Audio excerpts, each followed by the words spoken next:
ومولانا محمدا عبده ورسوله اللهم صل على محمد النبي الأمي وعلى آله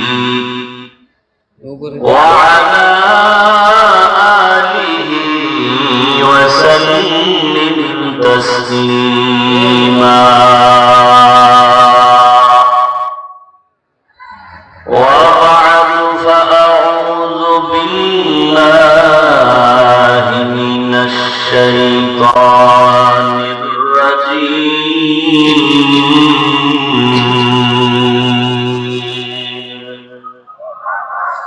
بسم الله الرحمن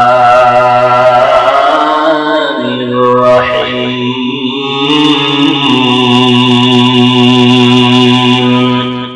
জমিনটা হবে কিয়ামতের মাঠ। বাইতুল মাকদিস প্রথম কেবলা সিরিয়ার জমিন হবে আল্লাহর স্টেজ আদালত। কেউ বলেন মক্কার পাশে আরাফার ময়দান হবে আদালত। কঠিন হাওয়া সূর্য নিচে চলে আসবে, গরমে মাটির জমিনটা পুড়িয়া তামা হয়ে যাবে। জাহান্নামের চিৎকারের আওয়াজ, মানুষগুলো ভয়ে থরথর করে কাঁপতে থাকবে। নবী বলেন ওই কঠিন সময় কেউ কারো আপন হবে না।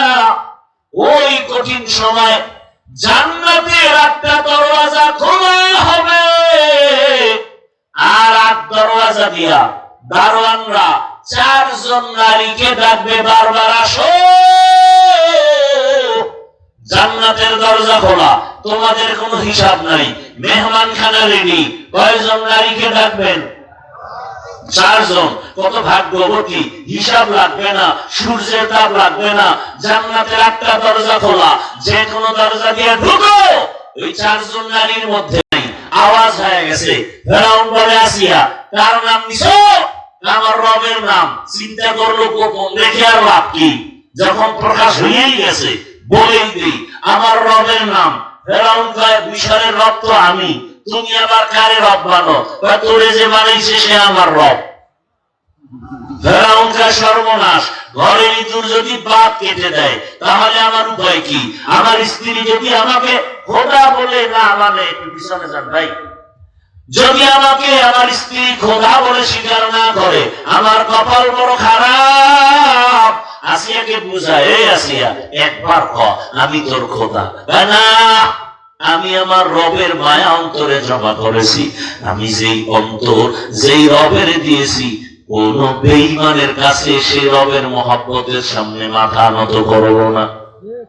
এরপর দালালের আম্মা জানেরা একজন নারীর ইমানের পাওয়ার কত দেখেন। ফেরাউন এত বুঝায় মানে না, বলে কানের গোড়ায় মুখটা লাগাইয়া আস্তে বলো আমি তোমার রব। ডাক দিয়ে কয় ফেরাউন তোমার মিশরের